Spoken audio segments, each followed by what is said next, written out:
Hey, good morning, everyone. It's D.L. Walker here, and just getting the camera adjusted. I am today going to present to you some tests to do to test your sensory fitness. So we are on mini training number 5, which is sensory fitness tests. And again, I'm D.L. Walker. I am a licensed physical therapist with degrees in cardiac rehab, fitness, and exercise science, as well as physical therapy. For more information about myself and my programs, you can go to fixuonline.com. There are some other trainings on fixuonlinetv and a Facebook group called fixuonline. So feel free to reach out, comment, question, whatever's going on that you might want some additional information on. Please do reach out to me, as well as placing any questions in the comments box on the Zoom call, or as well as the YouTube Live. So here we are. We're going to talk about the sensory fitness test. Now, don't get me wrong. There are tests for other aspects of sensation, like touch, and also hearing and vision tests, and there are official tests. These are kind of like at-home DIY tests to give you a sense of how you're doing overall. So again, I kind of adjusted some tests. I'm not going to make you walk a tightrope and play violin like this gentleman, but I thought that this picture really illustrated the importance of vision, also vestibular, which is multitasking, and obviously proprioception, where this individual, it's vastly important that he know where his body is in space. So these senses, when they diminish over time, they don't tend to be obvious. If we lose any of them at once, it is blatantly obvious, but like so many things that creep up on us, like weight gain, you know, it's not apparent because it happens so slowly. And all of our sensory systems will decrease with age. It could be hormonal related. It could be disuse. And I choose to, we can't change, or we can adjust some hormonal influences, but we certainly can change our training habits. And understanding that these things exist and that they can be trained is probably something that the majority of you are not aware of. So we're going to do some testing and then try to target some training. So the first tests that we're going to look at are vestibular tests. And again, there are official vestibular tests that can be done in a hospital-based setting. They tend to be very expensive. They don't really, they tell us the what, but they don't tell us the why. And one of the reasons I am such a successful clinician is because I try to figure out the why behind the what. So we're going to be looking at some tests, and I want to figure out, well, what's the origin? What can I do, barring medication or surgery, that can improve what's going on with my vestibular system? Now, the challenge with the vestibular test is that eye movement is an indication of a deficit or a positive test. And eye movements in particular, something called nystagmus, which is kind of a quivering of the eye. Also a jumping of the eye when you're doing some of these activities are indications of positive tests that would not be apparent unless somebody is watching you. So you can certainly work with a partner on this, and obviously try to tune in as much as possible, because oftentimes if there is a difficulty doing something or it's a challenge, that is also a positive test. Eye tearing is another one.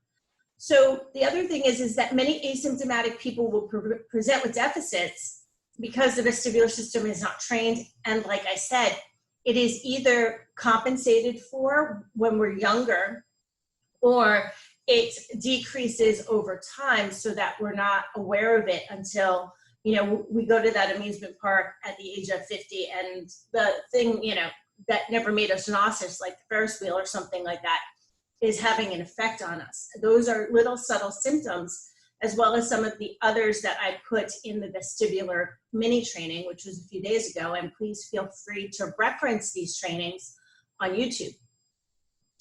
All right, so what we're going to talk about then is another story I wanted to mention here about asymptomatic people. So I was taking a class on vestibular and proprioception with regard to sports performance and injury prevention. Again, research is showing us that those two aspects are highly important with regard to protecting our joints, as well as the multitude of other things that I've mentioned. Well, this physical therapist who I took a class from worked with professional athletes, and he worked with a Hall of Famer tennis player at the height of his career. And he told us the story that when this individual stood on one foot and closed his eyes, he completely lost balance. Now, this is a professional, high level, ranked, in the top 10 for a number of years in the world.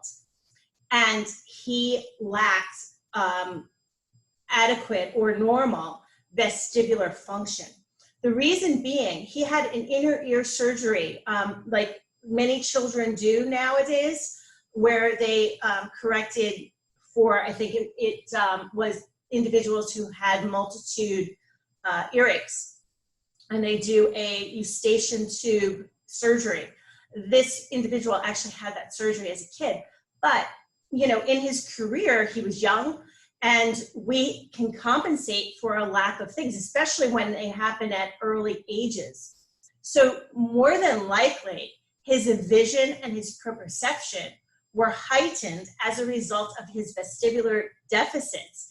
And maybe, in fact, that helped him with regard to tennis. So kind of interesting to note that many asymptomatic, even high-level athletes can have deficits in these areas and will be compensated for. I often say that we become injured when we run out of compensations. That's when things become apparent, and that's usually when we go ahead and get an intervention.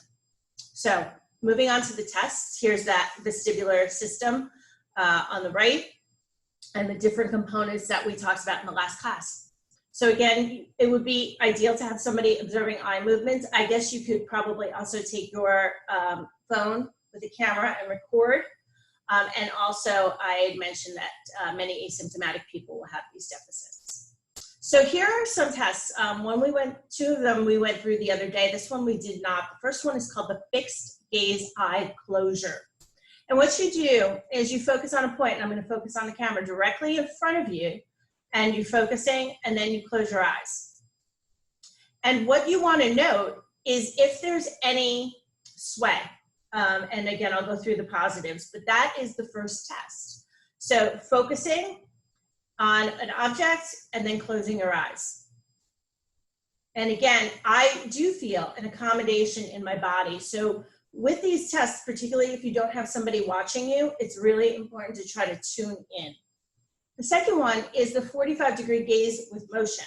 So that's where we turn our body and then rotate our head. We look at a point. Again, I'm going to look at the camera, and I'm just going to move my head up and down. And you're going to do this for about 10 times to start. If 10 is easy, go to 20. If 20 is easy, go to 30. And then you're going to go side to side. And again, it's fairly rapid movements, and what you want to do is tune in. I'll go through the positives on that in a second. Then the last one, and obviously you'll do that with both sides. The positive, or the side that you're testing, is the side that the head is rotated toward. So I just demonstrated a test on my left vestibular system. The last one I mentioned, marching in place. This I said 30 seconds. When I looked at my notes, it was 50 times with the eyes closed and the arms outstretched. So you're like a zombie. And I think having the arms outstretched will kind of make it more difficult because it's less like what you do when you are walking. So this one, go ahead and you're just going to close your eyes, keep your hands forward, try to stay in the same spot and go ahead and count 50 repetitions and look at where I am. So that was just a few. So clearly, I too need to train my vestibular system. All right, so here are the results that indicate a deficit. So fixed gaze was a loss of balance or sway. 45-degree gaze with the nod or the yes or the no is a loss of balance or sway as well. Difficulty or be feeling uncomfortable performing. You might feel nauseous. Your eyes may tear. It would just not feel good to you. Those are some of the things, as well as that nystagmus, which is uncontrolled eye movement, where the eye kind of quivers. And you can reference a video for this on dizzinessandbalance.com. Again, nystagmus would require somebody watching you. An inability to track smoothly.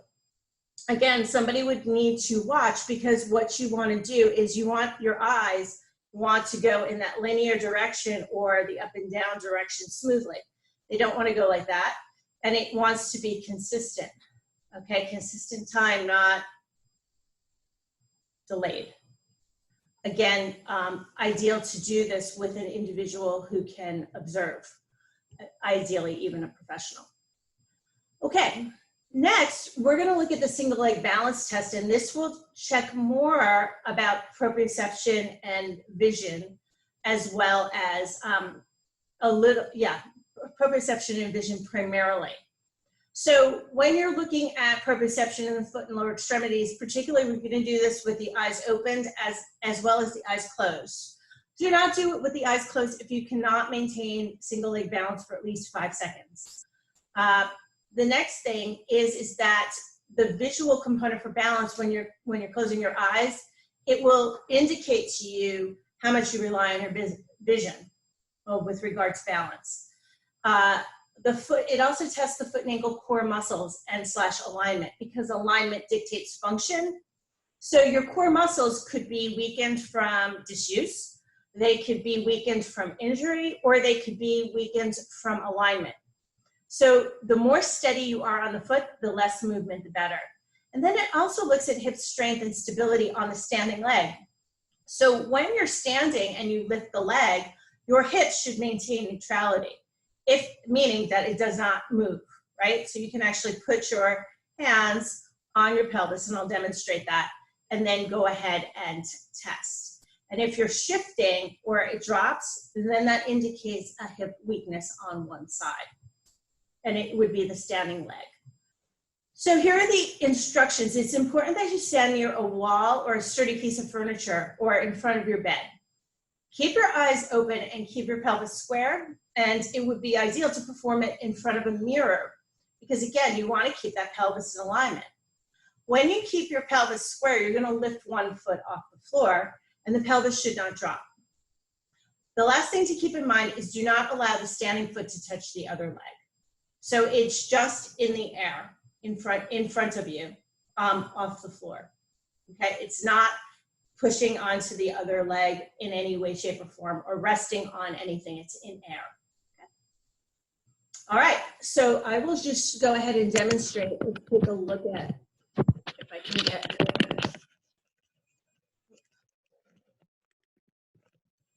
All right, I will go ahead and have to adjust this a little differently. So I'm just going to go ahead and get my camera adjusted, and I will come back. If you have any questions, please put them in the chat box.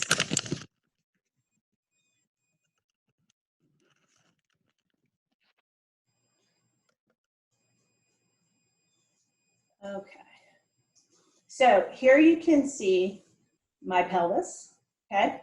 I can put my hands on my pelvis, and then what I want to do, I'm just going to bring this down a little bit more, is to go ahead and lift up one leg. Now notice my pelvis did shift a little bit over to the side. Okay, so again, that's to accommodate the keeping my center of gravity, again, sacral level 2, over my base of support, which is now 1 foot versus 2. Now this is my right leg, and then I will go ahead and show you my left leg. And again, it looks like less of a shift on this side. So again, keeping the eyes on the pelvis. Looks like my pelvis is so skewed, but I think it might be the camera. All right, so looking at those two factors. Now, the last thing you want to look at is your foot and to see if the foot is quivering or moving. So when I lift my left foot, you can see a little bit of movement at my ankle. The other thing to notice is if the toes are digging in like this. And it's a good idea to look at where, it's key to indicate where you feel you're quivering. Now that's my right foot. Here is my left foot. And it looks like it's around the same area. My left seems to be more stable than my right. So again, you really want to tune in when you're doing these activities. And before I go back, are there any questions on that? Yeah. Okay. Let me go ahead and just check. Okay. So what we want to do then is we'll go ahead and take a look at some of the other factors with regard to, sorry, I'm wrong share. Here we are. Okay, so the factors to note within and between your feet. If there's movement about the foot, so I moved quite a bit at my ankle, particularly on the right. It makes sense. Okay, so now I have to figure out why. Remember I said that's the what. Okay, so the what is that I could use some proprioceptive strategies at my ankle, right? Because that's where the instability was. It's not in the toes, not in the midfoot, it's at the ankle. So now my question is, well, why? All right, well, there's a couple of reasons. What does my alignment look like, right? So that's where alignment, because we know alignment dictates function. I could look at the alignment of my heel, my ankle, and my ankle structure, as well as my lower leg. And that's something that you'll learn how to do with the Correcticise for Life program. That could be one reason. So alignment dictates function. The other, swelling. Well, that's pretty obvious. There's no swelling in my ankle. However, I have a history of ankle sprains, a lot of them, because I played volleyball and I have rigid feet. So I learned this over time. I think my most recent ankle sprain was about 4 years ago. And that actually, it was a freak accident. So I wasn't even standing. I was actually doing flying trapeze. And when I fell into the net, my foot got caught in the webbing of the net and actually twisted. So that could be a reason for an instability. Makes perfect sense in my case. So again, you can think about, okay, well, is it alignment? Is it inflammation? Is it an old injury? It could also be a neurological problem, like a neuropathy. So that's where you then go into your own history and think about, okay, well, why? Because now we know where and where you would want to do your training. So for me, it would be at the ankle, but also where we need to realign, right? Because if alignment's the problem, then that's where you're going to need to work. The other factor is compensation. So some people dig into the floor with their toes. That's a compensation. It's for a lack of balance, or they'll bend their knee to become lower to the ground to lower their center of gravity, which makes people more stable. The dropping of the pelvis on the standing leg, or a major shift, is an indication of a hip weakness, specifically the gluteus medius muscle. So that would indicate to me, I feel less steady actually on one leg versus the other at my hip. And it's more challenging for me to keep my pelvis stationary when I do that on one side. So that is telling me that, again, I would need to look, why do I have weakness? Is it alignment? That would be a good place to look. Is there inflammation? Is there a history of neurological problems? Is there a history of trauma?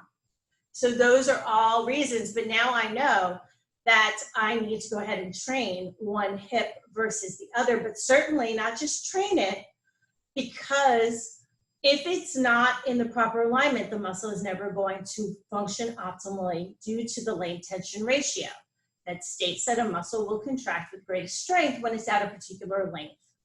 So important factors to note, and then we will go ahead and teach you how to address that. Time, meaning how long you can stand on one foot, is typically what is tested, and we had norms that we showed you, and I believe I put them on this presentation as well. It's a good way to test your progress, and whether or not you're normal. Again, being normal is not ideal. You want to be better than normal, right? So, but having an idea of what is typically found in people of your cohort can be interesting information, but again, doesn't tell me really anything as far as a intervention standpoint. And that's really where we want to become more efficient and optimized, so that we're not wasting time doing things that we don't need, and we're taking our time and energy to focus on the things that will give us the more bang for our buck, meaning more time. And then also noting, right, within the body, which areas of the body do you feel challenged? If you're feeling challenged, again, you need to look at the alignment. You can look at your past medical history, if there's any history of trauma, or certainly inflammation. Or again, it could be a neurological issue as well. Most of those things you would happen to know. But how do you train? Well, first you need to realign. First you would need to release to get the bones and the skeletal system in the ideal alignment. Then you would realign either cognitively or with an external brace or taping. And then reinforce, and reinforce is the actual, or rebalance. Rebalance, reinforce is the actual activities. So if you're only doing activities and you haven't aligned, you're not going to be able to progress as well as you would with an ideal body that is now able to recruit the muscles properly and maximize your improvement and function. Okay, moving on. Okay, what does it mean? So again, movement about the foot or joints, decreased core strength, injury, or an alignment issue. So again, you would be able to really determine any of those three. Again, alignment, if it doesn't look right, it's not. That would be a very obvious malalignment, like flat feet or excessively high arch. But when I go through the foot and ankle, you will learn what ideal alignment is in the foot. Compensations, that's again toes digging into the floor, bending the knee. So those would indicate the same problems as above. Dropping the pelvis on the standing leg, again, I mentioned hip weakness, which could be due to decreased core strength, injury, or alignment. Neurological would be included here as well. All of these would be appropriate for neurological. The time, again, good way to test your progress. And then in which areas do you feel challenged? Because it helps you target your training. Challenge means that, I always said that if an exercise is easy or an activity is easy, you're either doing it wrong or you don't need to do it. So there's a very thing. So as long as you're doing the activity properly, if you're not feeling challenged, then it's not something that you need to spend your time on significantly, okay? Or your focus. Okay? Everything should be trained so you don't lose it, but it would not necessarily be your focus to optimize function. All right, so we have the single leg balance test. I went through this the other day. I'm not going to spend more time on it, but it's here for you again. With your, this should say eyes closed, single leg balance test, eyes closed, would eliminate vision from your test. Again, it's a good indication of your risk of falling at night, right? Or the need for a nightlight. You don't know whether there are going to be environmental hazards that might cause you to trip, or in my case the other day, falling downstairs that I wasn't aware were there. When you do this, also do not even look at this unless you can balance for 5 seconds on one foot, regardless of your age. Because again, normal for somebody over the age of 80 is less than 1 second. there's no way I would even bother testing with the eyes closed, but I'd want to get to at least 5 seconds or more by addressing not only, practice, but again, the alignment and the history of trauma, to particularly the alignment, to determine, the ability for the individuals to maximize their performance in single leg balance before closing the eyes. So in the Correcticise for Life program, I keep bringing this up, there are components for balanced vestibular and proprioceptive activities. So in the fitness routines, we have different balance routines that can be done in standing, sitting, and beginner or advanced. So again, depending on where you are. In the vestibular activities are in the Correcticise for your body, and they're also incorporated into the fitness routines. So again, you can look at vestibular from different levels, starting off with the easiest, which would be lying down, and then progressing through different postures to get that into better training. And obviously you want to be able to train and utilize your vestibular system in standing, because that's when it is going to be most functional in your daily life. And then lastly, proprioception activities are activities that are done that go ahead and stimulate the receptors in the muscles and the joints and the tendons when you're doing certain activities. And usually those are ones that require balance, or they take your eyes out of the equation. So any questions on this? Any questions on this? I had, great. So with that, I will go ahead and wish you a great weekend, remainder of your weekend.